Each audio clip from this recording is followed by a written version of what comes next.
Olá pessoal, o objetivo desta simulação é tentar demonstrar a propagação do IBS extinto ao longo das etapas da cadeia produtiva e também tentar entender como que funciona a retenção daquele IBS que foi apropriado como crédito no meio da cadeia. Então, de forma um pouco mais detalhada, a gente vai tentar produzir uma simulação para verificar se as empresas, os contribuintes, vão precisar antecipar desembolsos, antecipar o fluxo de caixa logo no começo da transição do ICMS para o IBS, por exemplo, no comecinho de 2033, porque na virada de 32 para 33, aquele 60% do ICMS vai virar IBS, e também verificar se nesse mesmo período vai haver um hiato de arrecadação, um vácuo na arrecadação dos estados e dos municípios com essa transição. E para fazer a simulação a gente usa algumas premissas. Primeiro, a gente só se preocupa aqui com aquela parcela do ICMS que vai se transformar em IBS.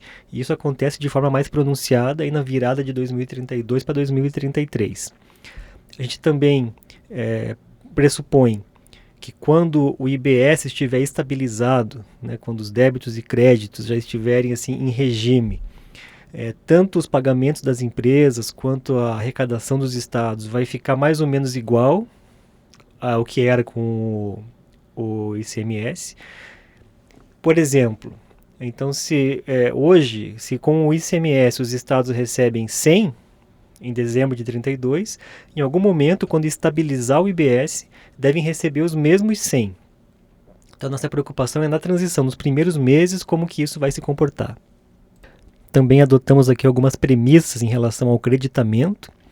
Então, em primeiro lugar, naquele caso em que o imposto é pago pelo adquirente, seja por split ou pelo recolhimento manual pelo adquirente, o adquirente, vai ter direito ao crédito imediatamente, na hora em que o imposto é pago. Então, nesse caso, a apropriação do crédito vai se dar no mesmo período de referência das operações em que ocorreu a apropriação. Por exemplo, se uma empresa faz uma aquisição no mês de julho e paga R$100 via split, o adquirente paga R$100 via split, esses R$100 já vão virar créditos na própria referência de julho. Com isso, vão reduzir o saldo da apuração que vence em agosto. Então, o efeito é no próprio mês, com redução no pagamento, claro, no mês que vem, porque o vencimento da apuração é no mês seguinte. Já no outro caso, que é aquele caso clássico do ICMS, quando o imposto é pago pelo fornecedor, após o fechamento da sua apuração, aí, quando ele faz o pagamento, os seus adquirentes vão ter direito a crédito. Só que nesse caso, que o fornecedor paga só no fechamento da apuração, a apropriação dos créditos pelo adquirente vai se dar na referência seguinte à do mês da aquisição. Porque uma vez que o crédito passa a ser financeiro e não mais escritural, ele só pode ser apropriado depois do pagamento. Então, naquele nosso mesmo exemplo, os R$100 de IBS relativos a uma aquisição, por exemplo, que ocorreu em julho, esses R$100 de IBS só vão ser pagos pelo fornecedor em agosto. Então, eles vão ser apropriados pelo adquirente como crédito na referência agosto e vão reduzir o eventual saldo devedor de IBS a pagar só em setembro, ou seja, um mês a mais do que em relação ao caso anterior. Essas são as premissas que foram usadas na simulação. Aí tem aquela pergunta importante: quanto tempo que o IBS vai ficar retido no comitê gestor? Parece que é apenas durante o período em que cada contribuinte tiver com saldo credor acumulado. Por exemplo, no caso dos exportadores, que eles naturalmente vão ter mais créditos de IBS do que débitos de IBS. Ou então, em outra situação, naquele caso dos contribuintes que fizerem aquisições de bens ou serviços para o ativo imobilizado. Naquele mês em que eles comprarem máquinas, equipamentos que derem direito a crédito, eles terão mais crédito do que débito. Em ambos os casos, haverá assim, um acúmulo de saldo credor naquele mês. E nesse caso, esse saldo credor acumulado vai ficar retido no comitê gestor para futuro ressarcimento. Então, é um direito, é para garantir o direito do contribuinte. Faz todo sentido reter, porque esse crédito, esse valor pertence ao contribuinte e vai ser devolvido para ele quando ele solicitar o ressarcimento. E nos demais casos, que não sejam crédito de exportador ou aquisição de ativo imobilizado, a retenção de valores de crédito de IBS pelo comitê gestor só vai ocorrer naquele breve intervalo de tempo em que o fornecimento, as saídas de uma empresa, de um contribuinte, eles não compensarem as suas aquisições. A partir do momento em que houver mais saídas que entradas, ou seja, que o saldo devedor do contribuinte estiver positivo, qualquer crédito que ele for apropriando já vai sendo transferido automaticamente para a próxima etapa da cadeia, ou então, se for a etapa final, para o caixa dos entes. Então, espera-se que na grande maioria dos casos não haverá essa retenção de créditos pelo comitê gestor, porque, em geral, os contribuintes têm mais saída que entrada, têm mais débito que crédito, e qualquer crédito que eles vão tendo já vai sendo empurrado, direcionado para a etapa seguinte, de forma que reduz muito os casos em que há retenção. Por exemplo, supondo aqui que exista uma fábrica aqui no começo da cadeia, ela vende produtos para 2 estabelecimentos que são atacadistas, esses 2 vendem para outros que são varejistas e esses, por sua vez, vendem para diversos consumidores finais. Supondo que todas essas operações já ocorreram, já foi dada a saída, só que não foi pago o imposto. Em todos esses casos aí, os fornecedores, que é quem dá a saída, fica com débito de IBS e os adquirentes de cada etapa, eles ficam aí com crédito não apropriado, aguardando o pagamento para aí sim apropriar o crédito. Então, nesse caso, todas as empresas estão com saldo devedor. E o que acontece se, por acaso, houver alguma extinção de débito na indústria? Na primeira etapa da cadeia, digamos que ela paga lá a sua fatura de energia elétrica. E aí se acredita do IBS. O que acontece com esse IBS no momento em que a indústria paga a sua energia elétrica? Acontece o seguinte, de acordo aí com as setinhas azuis. Como a indústria vai ter um crédito, esse crédito ele vai extinguindo débitos, sempre na ordem cronológica. Então ele vai extinguir um débito da sua primeira venda para o atacadista. Aí o atacadista ele tinha vários débitos, mas vai extinguir aquele débito, aquele primeiro débito da sua primeira venda para o varejista, que por sua vez vai extinguir o débito da sua primeira venda para o consumidor final.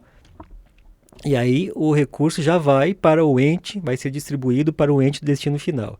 Então vejam que toda essa sistemática de extinção de débito e apuração do crédito ocorre numa única apuração. E se a apuração for diária, como deve ser, em um único dia, o valor que a indústria extinguiu de crédito percorre toda a cadeia e chega até o ente do consumidor final. Então, nesse caso aqui, não há nenhuma retenção do IBS pelo comitê gestor. Assim que há um pagamento, esse pagamento já percorre no mesmo dia toda a cadeia produtiva e chega no ente, no estado e no município do destino final. Essa então é a planilha que faz essa simulação simplificada. A gente considera aqui um consolidado da indústria, um consolidado do atacado, né, que seria a próxima etapa da cadeia, e do varejo. 3 assim, etapas agregadas da cadeia e com vários meses. Então, o primeiro mês, dezembro de 2032, que nesse mês só existiria, o nosso foco de interesse aqui é o ICMS, então há um débito e crédito do ICMS. Aí, em janeiro, já tem a transição, ainda tem um pouco do ICMS e do IBS, e depois já vai transicionando para o IBS. Então, nesse exemplo que já está assim pré-preenchido, a indústria aqui em cima, ela não tem muitos créditos, tem mais débitos, aí tem o saldo devedor e paga lá 30. Aí o atacado tem crédito, tem débito, saldo devedor 10. E o varejo também tem crédito e débito, saldo devedor 60. Com isso, o pagamento agregado de ICMS, lá em dezembro de 32, seria de 100.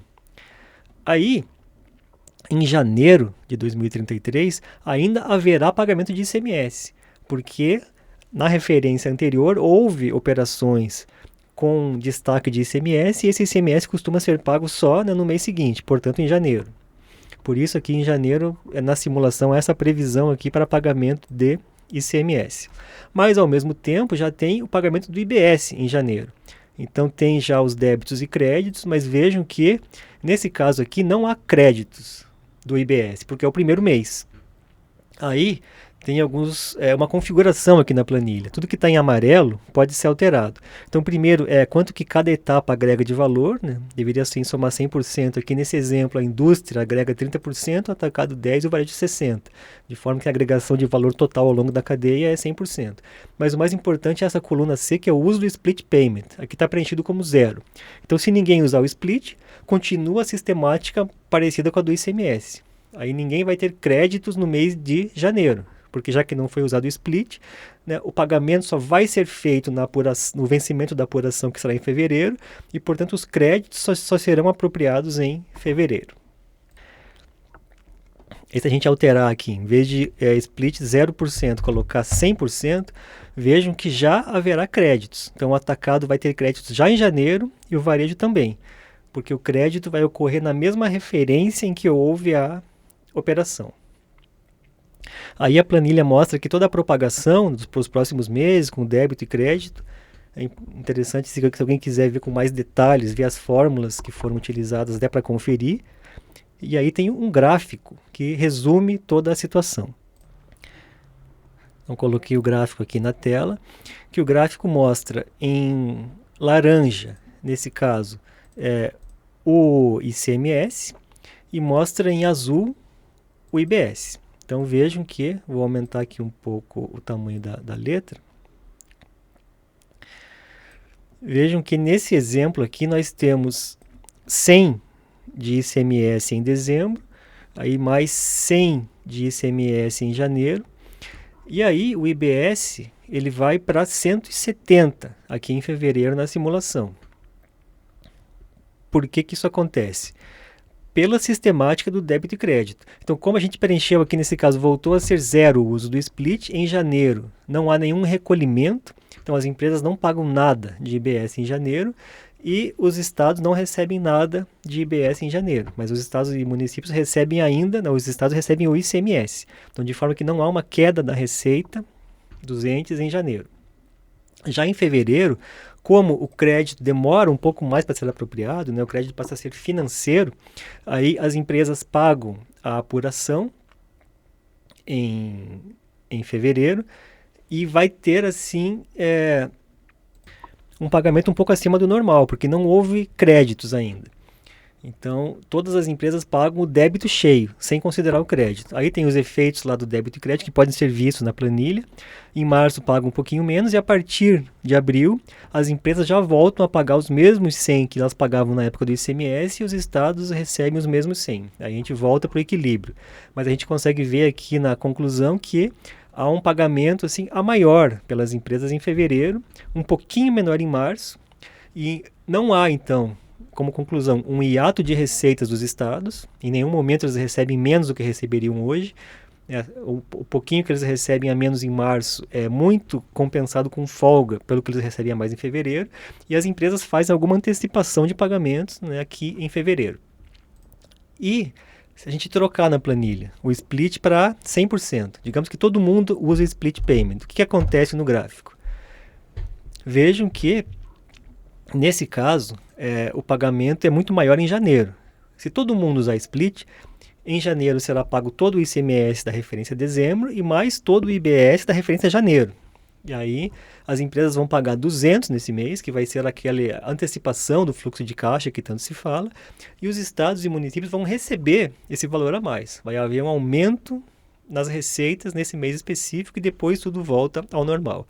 E se for assim 50% do split, 50% no pagamento no fechamento da apuração, como pode ser alterado aí na planilha, o efeito é misto, mistura os dois casos, os dois extremos. Essa planilha pode ser baixada aí na descrição do vídeo e as conclusões que a gente pode chegar se a simulação estiver correta. Em primeiro lugar, na implantação do IBS, deve haver uma antecipação de pagamento pelas empresas. Então, o fluxo de caixa delas vai ser um pouquinho antecipado em relação ao que é hoje na transição. Se as empresas optarem pelo split, os recolhimentos vão ser deslocados para um mês antes. E se elas, por outro lado, se optarem pelo recolhimento após o fechamento da apuração, como fazem com o ICMS, também haverá alguma antecipação de pagamentos, porque os créditos eles vão demorar um pouco mais para serem apropriados, né? Tem que esperar o pagamento da etapa anterior. Outra conclusão, que no mês de implantação do IBS, os estados e municípios devem ter mais receita, um aumento de receita, em qualquer cenário. Porque o recolhimento do IBS é menos defasado em relação ao fato gerador do que o do ICMS. Então não há, assim, pela simulação, não há essa preocupação de haver uma redução de receita de arrecadação na transição. E por fim, uma outra conclusão é assim, que quanto menor a quantidade de tempo em que as empresas tiverem saldo credor acumulado, menor será a retenção de IBS pelo comitê gestor. E no caso mais comum, que é aquele que as empresas têm mais saída que entrada, mais débito que crédito, não haverá retenção. A retenção ficará assim bem mais restrita àqueles casos de exportação ou de aquisição por ativo imobilizado, que aí é muito justo que haja retenção para haver lastro para ressarcimento posterior. E há algumas medidas que podem ser adotadas aí nos regulamentos, na legislação, para mitigar ainda mais a retenção de IBS pelo comitê gestor. A primeira é dilatar um pouco mais o prazo para pagamento do IBS de apuração. Então, em vez de ser dia 10, se ele for no dia 20, aí nesse caso as empresas vão, como elas demoram mais para pagar, quando houver esse pagamento e a apropriação de créditos, já haverá mais débitos. Então, haverá menos saldo credor acumulado, portanto, menos retenção. E a outra possibilidade é sempre reduzir aquelas situações em que a carga tributária de uma etapa da cadeia ela é maior que a da próxima etapa. Então, por exemplo, em uma etapa da cadeia, todas as aquisições são com alíquota cheia e as saídas são com alíquota reduzida. Nesse caso, há uma tendência a acumular crédito, porque o débito vai ser mais baixo. O débito é com uma alíquota baixa e o crédito com uma alíquota alta. Então, se forem reduzidos esses casos, forem mitigados, reduz-se muito a retenção de IBS pelo comitê gestor. De forma que, a princípio, a retenção será pequena e não há necessidade de distribuir essa retenção para os estados e municípios, uma vez que ela não é significativa e é muito transitória.